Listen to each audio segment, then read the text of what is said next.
أعوذ بالله من الشيطان الرجيم بسم الله الرحمن الرحيم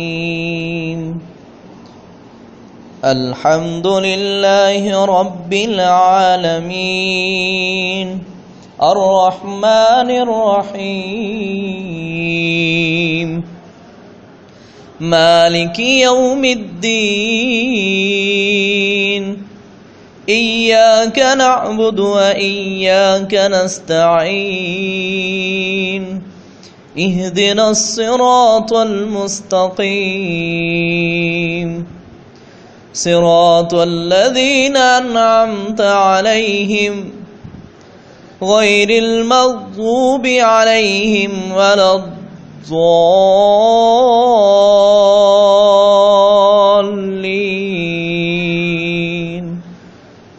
آمین۔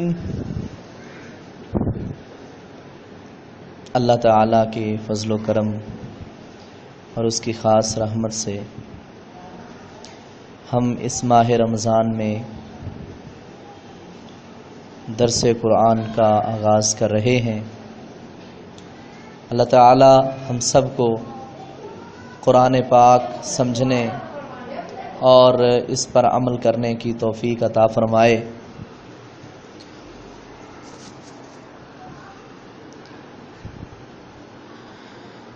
قرآن کریم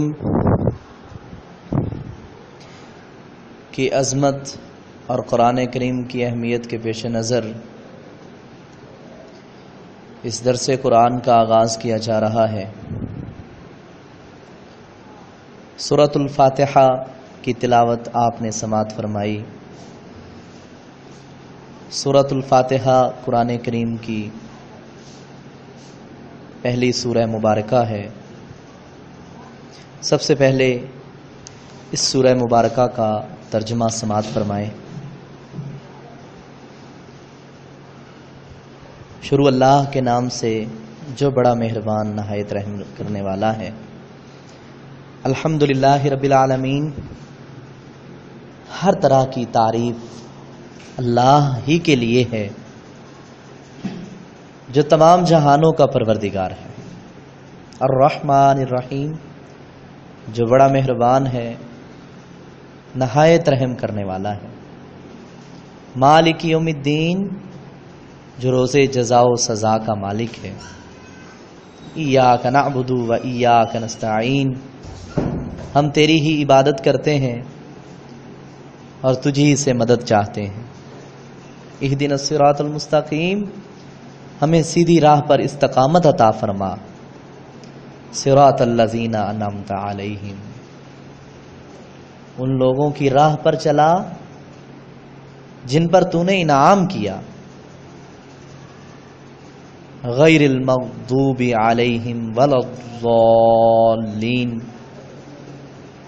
نہ کہ ان لوگوں کا راستہ جن پر تیرا غضب ہوا اور نہ ہی ان لوگوں کا راستہ جو گمراہ ہوئے۔ ہمارے آج کے سبق میں اس سورہ مبارکہ کی پہلی 4 آیات مبارکہ شامل ہیں۔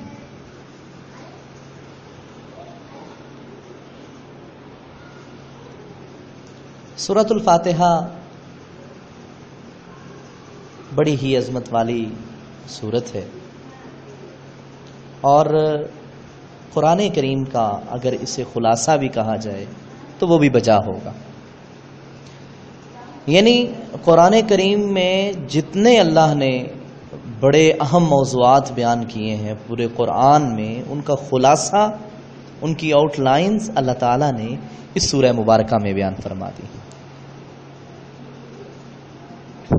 اس سورہ مبارکہ کے نزول کے حوالے سے سیدنا عبداللہ ابن عباس رضی اللہ تعالیٰ عنہ کی روایت ہے۔ وہ فرماتے ہیں کہ ایک دن جبرائیل علیہ السلام اللہ کے رسول صلی اللہ علیہ وسلم کے پاس بیٹھے ہوئے تھے کہ اوپر سے ایک زوردار آواز سنی تو انہوں نے اپنا سر اٹھایا اور فرمایا کہ آسمان کا ایک دروازہ ایسا کھلا ہے جو آج سے پہلے کبھی نہیں کھلا۔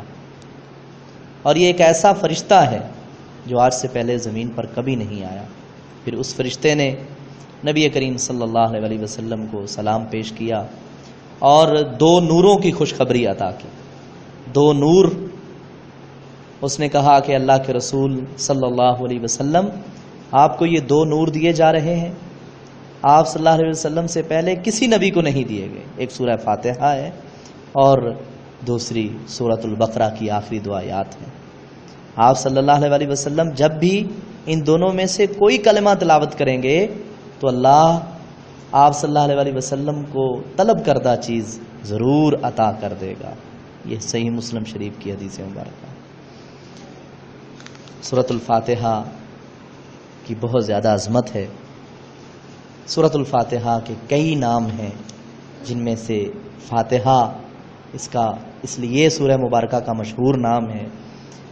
فاتحہ کے معنی ہوتے ہیں کھولنے والی، چونکہ اس سے قرآن کریم کا آغاز ہو رہا ہے اس لیے اسے سورۃ الفاتحہ کہتے ہیں۔ احادیث مبارکہ میں خود اللہ کے رسول صلی اللہ علیہ وسلم نے اس سورہ مبارکہ کو قرآن عظیم، ام الکتاب، ام القرآن کے نام دیے ہیں۔ اسی طرح اس سورہ مبارکہ کا ایک نام سورۃ الشفاء ہے۔ یہ سورہ مبارکہ پڑھ کر مریضوں کو پھونک دینے سے اللہ شفا دیتا ہے۔ پھر اسی طرح یہ سورہ مبارکہ کا نام سورۃ الصلاۃ ہے، یعنی یہ وہ سورہ مبارکہ ہے جو نماز میں نہ پڑھی جائے تو نماز اللہ کے ہاں قبول نہیں ہوتی۔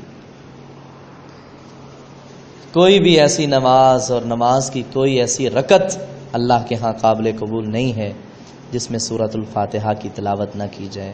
انسان اکیلا نماز پڑھ رہا ہو یا امام کے پیچھے نماز پڑھ رہا ہو تو اس سورہ مبارکہ کا پڑھنا بے حد ضروری ہے۔ اسی لیے اللہ کے رسول صلی اللہ علیہ وسلم نے فرمایا لا صلاۃ لمن لم یقرأ بفاتحۃ الکتاب، جو سورۃ الفاتحہ نہیں پڑھتا اس کی نماز اللہ کے یہاں قابل قبول نہیں۔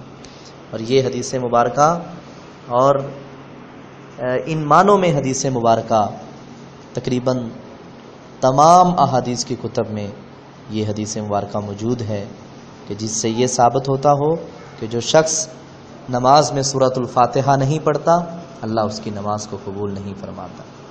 اللہ تعالی ہم سب کو سورۃ الفاتحہ پڑھنے کی توفیق عطا فرمائے۔ مختصر تفسیر بھی سماعت فرما لیں۔ الحمدللہ رب العالمین، ہر طرح کی تعریف اللہ کے لیے ہے۔ حمد اللہ کو بہت پسند ہے، اللہ کی تعریف کرنا یہ اللہ کو بہت پسند ہے۔ اور جب انسان یہ الفاظ کہتا ہے نماز میں تو اللہ تعالیٰ عرش بری پر بیٹھ کر یہ اعلان فرشتوں کے سامنے کرتے ہیں حامدنی عبدی، اور دیکھو میرے بندے نے میری الرحمن الرحیم، بڑا مہربان ہے اور نہایت رحم کرنے والا ہے۔ اور مفسرین نے اس بات کو یوں بھی بیان کیا کہ الرحمن جو سب پر رحم کرتا ہو، اپنوں پر بھی بیگانوں پر بھی۔ تو یہ اللہ کی سب سے غالب ترین صفت ہے رحم کرنا۔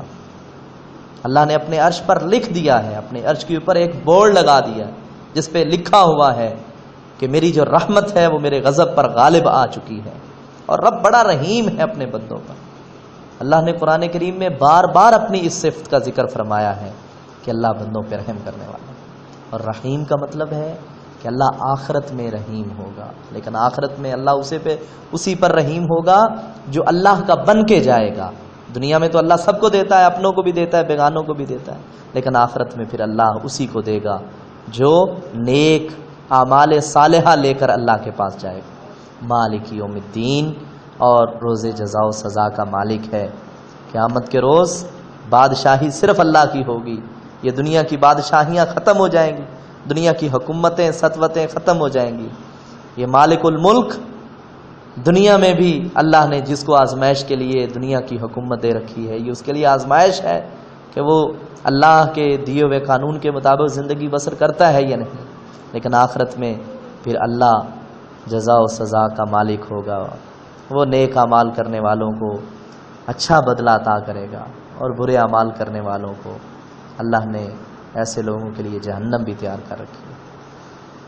انشاءاللہ سورۃ الفاتحہ کی جو بقیہ آیات ہیں اس پر انشاءاللہ اگلے درس میں بات ہوگی۔ اللہ تعالی ہمیں قرآن کریم کو سمجھ کر اس پر عمل پیرا ہونے کی توفیق عطا فرمائے، آمین۔